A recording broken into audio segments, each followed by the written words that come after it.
So, I'm Malin and I'm 18 years old. I haven't done all the stuff that the other speakers already have done.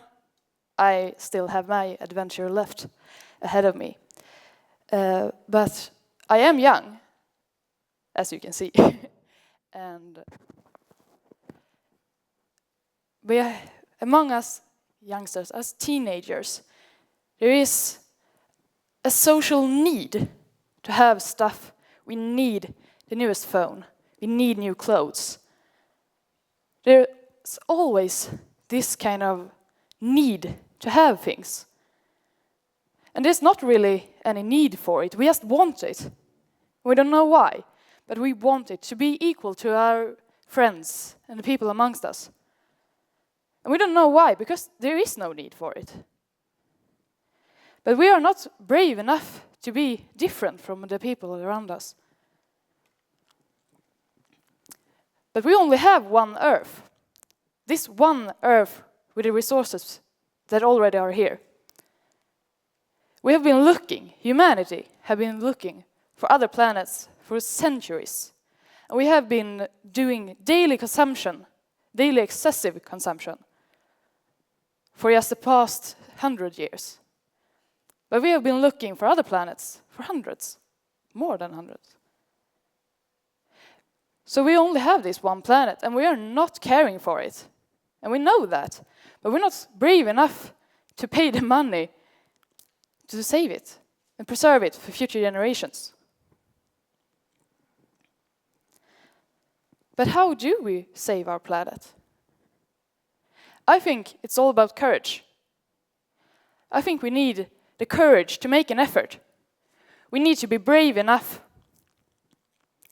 to not buy stuff. Because we don't need money to not buy. It's not expensive to save money.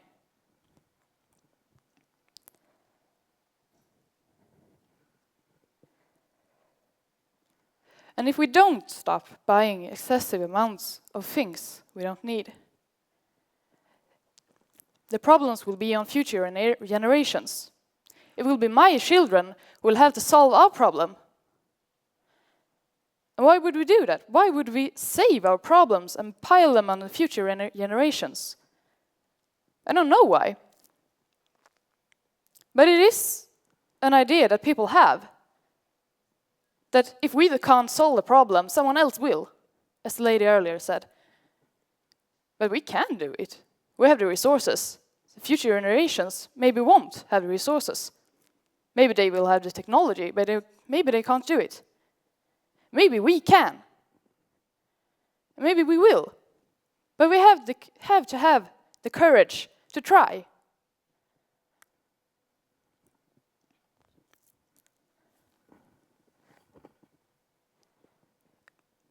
Here in Sweden, we have been doing a lot for our environment, we think, but it's never enough. And some people say, yeah, but other countries don't do as much as we do. Isn't it enough that we do? We recycle and we try to use less energy and try to use less water. Isn't that enough? But we can't look at other people and see what they do and don't. We need to look at ourselves. Because only we can make a difference. You can't make someone else do a difference if you don't. You have to make a bigger difference if someone else don't.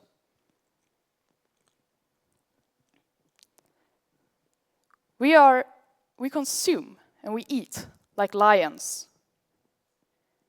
But we don't have to. We could be like house cats if we wanted to. Because there are people with less privileges than we have, who has to eat and consume like ants or mouses. Just because we want to be lions.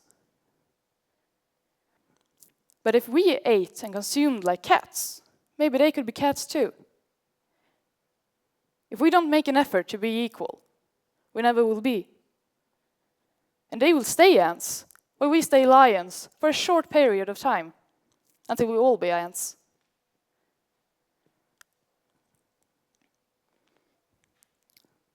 I have cared for the nature for a long amount of time, Since I was a child, I have always been out in the woods, and I have played, and I have bathed in the waters, in the sea.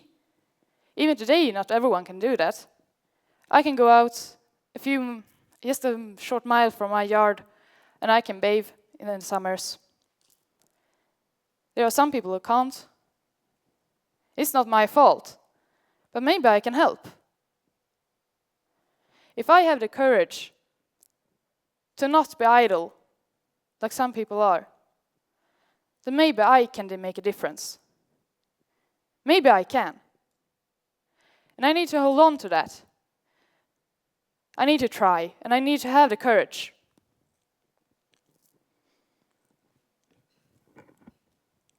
The speakers today all talk of different forms of sustainability. I think of the environment when I hear sustainability. One man thought of rocks and the treasures. But I think of the environment, and I think of the future. And I think that we are many enough to help our future. And I think that we are smart enough to help our future. And we still have some resources. We still have the resources to do something. We just need the courage. And that's what I want you to take with you from my speech. Thank you.